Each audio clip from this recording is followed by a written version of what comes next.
Imagina que alguien puede entrar en tu mente, borrar lo que sabes y hacer que confíes completamente en quien te lo hace. No estamos hablando de ciencia ficción, estamos hablando de un programa real, financiado por el gobierno de los Estados Unidos, llevado a cabo en hospitales, bases militares y laboratorios secretos. Su nombre en clave era Arctic Hawk, y su objetivo era sencillo y aterrador al mismo tiempo: controlar la mente humana. Hoy vamos a abrir los documentos que la CIA tardó décadas en reconocer, y vamos a hablar de 3 herramientas que usaron para intentar borrar recuerdos: privación sensorial y electroshock. Quédate, porque esto pasó de verdad. Para entender Arctic Hawk, hay que retroceder a los años 50. La Guerra Fría estaba en pleno apogeo. Estados Unidos y la Unión Soviética no se enfrentaban con tanques ni con bombas, se enfrentaban con información. Y con algo mucho más oscuro, con la posibilidad de controlar lo que un ser humano cree, recuerda y confiesa. En 1950 estalló el pánico dentro de la CIA. Varios soldados americanos prisioneros en Corea parecían haber sido reprogramados. Hablaban frente a las cámaras comunistas, condenaban a su propio país, parecían convencidos de lo que decían. La palabra que empezó a circular en los pasillos de la agencia era lavado de cerebro. Los americanos lo llamaban brainwashing, tomando prestado el término del chino Xi Nao. La pregunta que se hicieron los directivos de la CIA fue simple: si ellos pueden hacerlo, ¿podemos nosotros? Y ahí comenzó todo.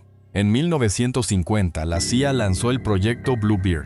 Un año después, lo renombraron como Arctic Hawk. Y en 1953, mutó en algo todavía más grande, el infame MK Ultra. Pero hoy nos centramos en Arctic Hawk, porque es el capítulo que menos se cuenta, y el que quizás revela más sobre los métodos específicos que usaron. El objetivo oficial era la defensa. Querían asegurarse de que ningún agente americano pudiera ser interrogado con éxito por el enemigo.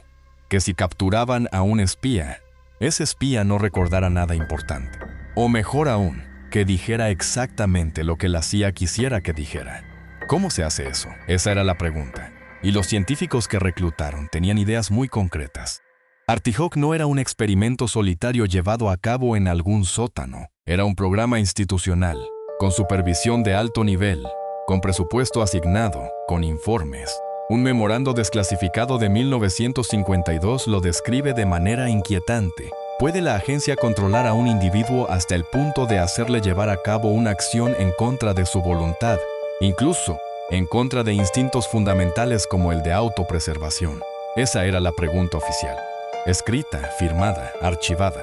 El programa operó entre 1951 y 1956, aunque algunos documentos sugieren que sus métodos continuaron dentro de MK Ultra durante años más.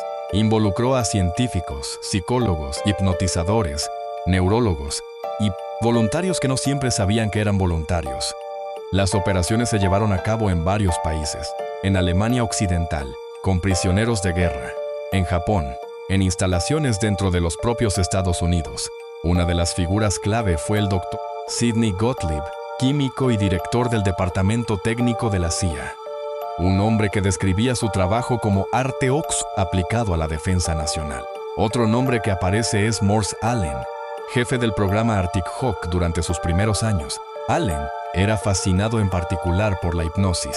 Estaba convencido de que una persona bajo trance profundo podía ser convertida en una especie de herramienta humana. Y para conseguirlo, tenían 3 métodos principales. La hipnosis fue el punto de entrada.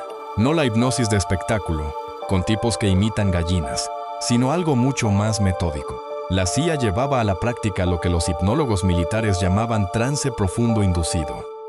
El objetivo no era relajar a una persona, era conseguir un estado en el que las defensas psicológicas colapsaran. Un estado en el que el sujeto fuera sugestionable, que siguiera instrucciones sin cuestionarlas, que recordara o olvidara según se le indicara. Morse Allen documentó en 1954 un experimento perturbador. Se hipnotizó a una agente femenina sin su conocimiento pleno. Bajo trance, se le ordenó despertar a otra empleada dormida y amenazarla con un arma si no entregaba información. La sujeto hipnotizada lo hizo, sin vacilar. Los documentos describen también intentos de crear lo que llamaban mensajeros amnésicos, personas que llevaban información en sus mentes, pero que no podían revelarla bajo tortura convencional porque Técnicamente, no la recordaban conscientemente. Solo podían acceder a ella en un estado hipnótico específico, activado por una señal.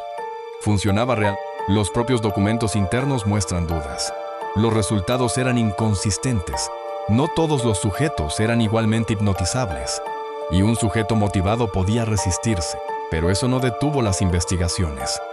Solo las hizo más agresivas. Si la hipnosis era la llave, la privación sensorial era la forma de abrir la cerradura antes de introducirla. El concepto es simple, pero el efecto es devastador. Aísla a una persona de todo estímulo externo durante suficiente tiempo y su mente empieza a desmoronarse.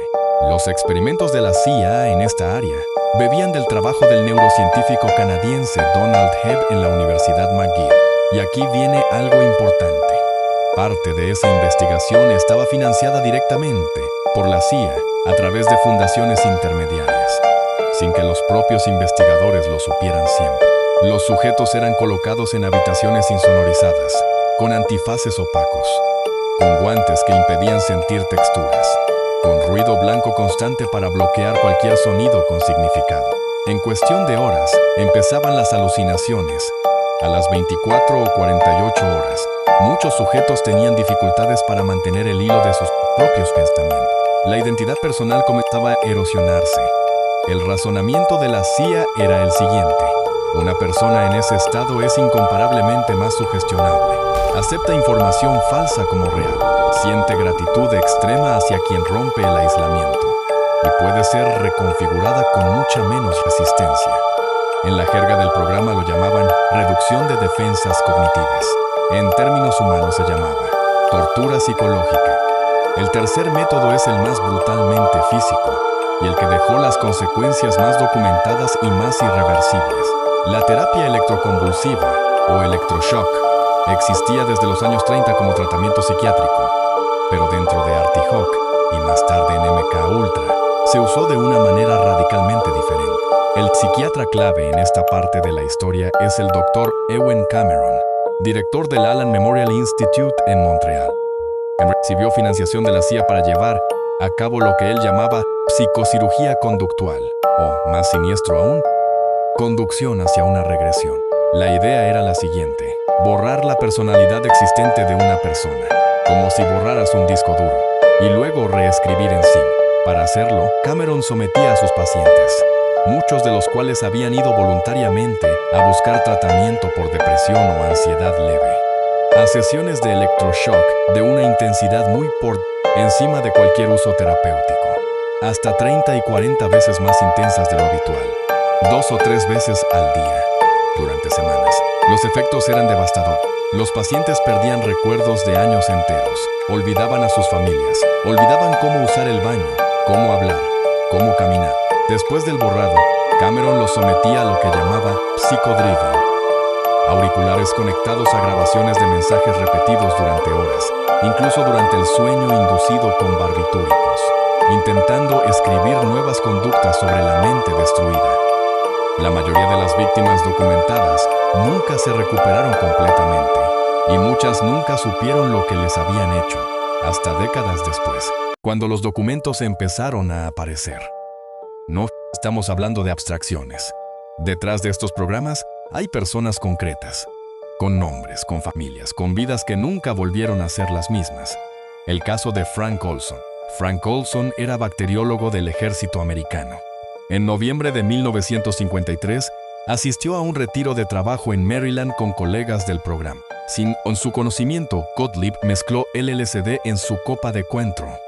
Olson comenzó a mostrar signos de desestabilización psicológica severa. 9 días después, cayó desde una ventana del 10º piso de un hotel en Nueva York. La versión oficial fue suicidio. Su familia nunca lo creyó. En 1994, cuando se exhumó el cuerpo, el forense determinó que tenía marcas en el cráneo consistentes con golpes antes de la caída. El caso sigue técnicamente abierto. Las pacientes de Cameron, Linda McDonald era una joven de 26 años cuando fue internada voluntariamente en el Allen Memorial Institute en 1963 por depresión leve posparto. Salió sin recuerdos de su infancia, sin saber quién era su marido, sin recordar a sus 5 hijos. Tuvo que aprender a leer y a escribir de nuevo. Tuvo que reconstruir quién era a partir de fotos y relatos de otros. Décadas después, Linda y otras 8 víctimas presentaron una demanda contra el gobierno canadiense y recibieron compensaciones. Pero nadie fue nunca procesado penalmente. Los voluntarios que no lo eran. Documentos desclasificados muestran que muchos sujetos de experimentos dentro de Arctic Hawk y MK Ultra eran prisioneros, pacientes psiquiátricos, prostitutas contactadas por agentes encubiertos o personas en situación de vulnerabilidad. En la operación Midnight Climax, la CIA montó casas de citas en San Francisco y Nueva York. Agentes pagaban a trabajadoras sexuales para llevar a hombres a esas casas. Luego los drogaban con LSD principalmente y los observaban detrás de espejos, sin su conocimiento, sin su consentimiento. Cuando el responsable operativo de ese programa, George White, se jubiló, escribió en una carta a Gottlieb: «Me alegra haber podido servir a mi país, donde más podría un americano de clase media drogarse, ver sexo y llamarlo trabajo». Hay algo profundamente inquietante en el programa Arctic Hawk. No es solo que la CIA intentara controlar mentes, es que lo hicieron metódicamente, con documentos, con presupuestos, con científicos que sabían exactamente lo que estaban haciendo. Esto no fue la obra de un lunático aislado, fue política institucional. Y el hecho de que los documentos existan, que las audiencias del Senado hayan sucedido, que haya compensaciones pagadas a víctimas, todo eso confirma una cosa: esto no es teoría conspirativa, es historia documentada. La pregunta que muchos investigadores se hacen hoy es diferente. No pasó esto, sino ¿qué es lo que todavía no sabemos? Porque si en 1977 encontraron archivos que nadie recordaba, y si en 1973 Helms ordenó destruir todo lo que pudo, ¿cuánto quedó sin destruir? ¿Cuánto quedó sin encontrar? ¿Y cuánto no estará nunca en ninguna caja de archivo, porque nunca se escribió en papel? Si te interesa este tipo de historia, la historia real, la que no sale en los libros de texto, ya sabes dónde encontrarme. Deja en los comentarios qué parte de este programa te pareció más perturbadora. Y si conoces algún caso que no hayamos mencionado, cuéntanoslo. Nos vemos en el próximo video.